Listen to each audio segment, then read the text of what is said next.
have to know. Right, right. Yeah, but I don't know, man. What's You know what? Let's say something good. Let's say something good. What kind of music do you like? Well, how did I assume that you were going to ask that when you said, let's say something good? Wow, we are in sync. That's good. Yeah. What kind of music do I like? Well, since I speak four languages, Yeah. I not only listen to music in four languages, but I listen to music in languages that I don't even understand. Oh Actually, wow. yeah, today I was doubling down on my Italian playlist, which I don't understand Italian. Yeah, or I also have some playlists in other languages, particularly languages that, for example, my father also speaks Greek, so I have a Greek playlist which reminds me of him, and you know, so Wait. definitely music in different languages. But if I so just so I'm not very vague, let me give you examples in at least the English language music world. So uh, how should we put it? Should I give you, let me give you examples of my favorite artists. Would that be good? Yeah, yeah, for sure. Okay, so in the English language speaking world of music, and this is data based because I'm a huge fan, I am a heavy user of Spotify, so Spotify gives you a lot of analytics. Yeah. So according to Spotify, first of all, I listen to a lot more female artists than male artists, Okay. which I'm very happy about because I'm a proud feminist myself. Hmm. So, but again, to give you just a few of concrete examples from the older generation, my favorite musician is Cher. Really? I'm a huge Cher fan. So much to the point that actually today my mom asked me if I would like to name my dog after Cher. And I Oh wow.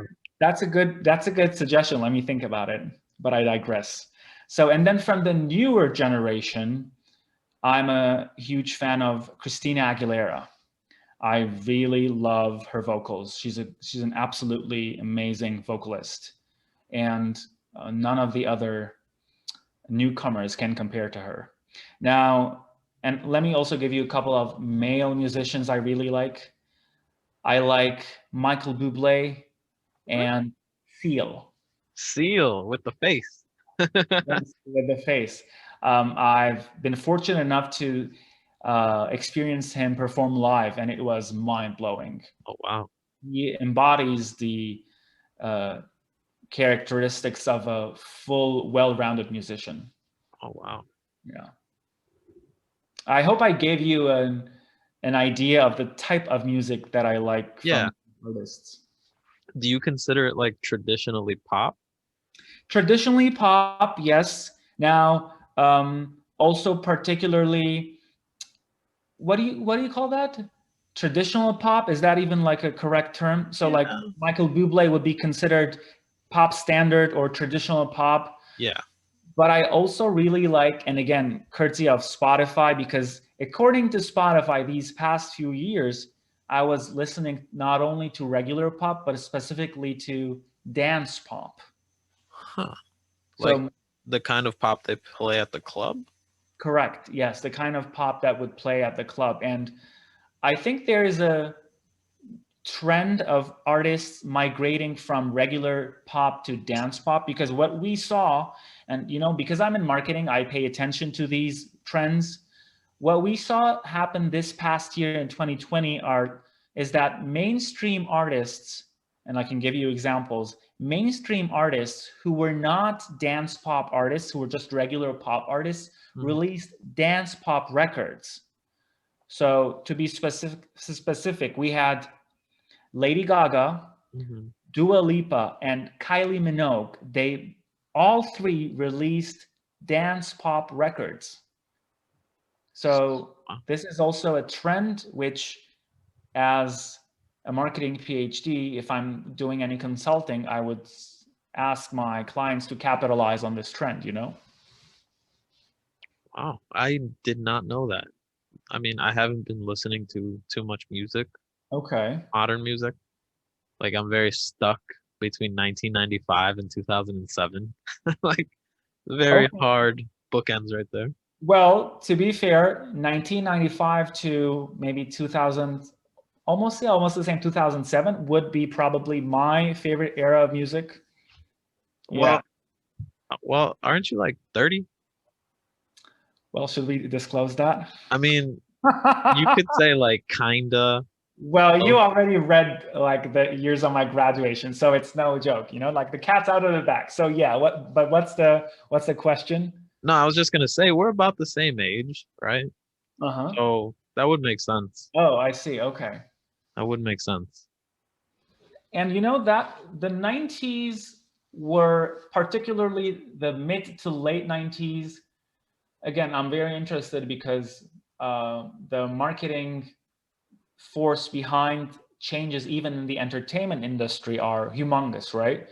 So the mid 90s to late 90s was a huge shift in the type of pop music that was presented in the Western world. Late 90s was the genesis of what later became known as teen pop or bubblegum pop. Yeah. And this is a trend which actually didn't originate in the United States. It actually came from the United Kingdom. Really? It started with the Spice Girls, who are considered to be the best-selling female group of all time. Really? So it started with the Spice Girls in the United Kingdom, who were not just putting out pop music, but were targeting the younger generation with bubblegum pop or teen pop. And then the United States record companies were like, again, marketing, how can we capitalize on this trend? So they were like, let's do the same thing, but instead of having 5 girls, let's have 5 boys.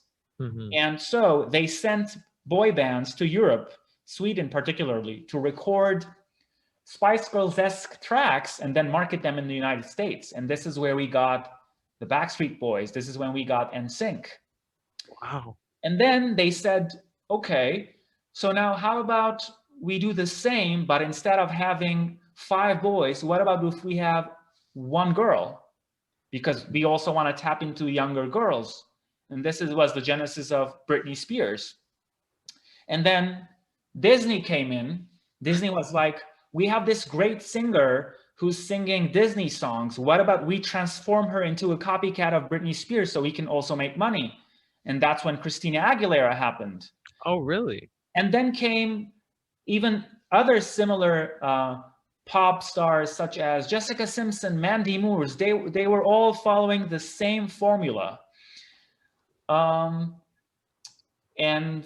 also at the same time, Cher, who I just talked about, Cher's management was like, okay, Cher is now 50, so she's not really on par with those who are like 20, 25, the younger generation. What are we gonna do with Cher to market her to a new audience? And that's when they changed Cher's repertoire from rock and roll to dance pop. And that's when she put out the Believe record and all those club-worthy songs. And also that is interesting because that was the first time, Believe was the first time that auto-tune was used in a pop song. And that's why for a while after that, it was termed as the Cher effect. Oh, really? Wow. I had no idea that Christina Aguilera came from Disney.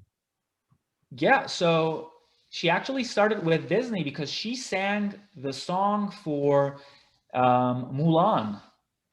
Really? Yeah.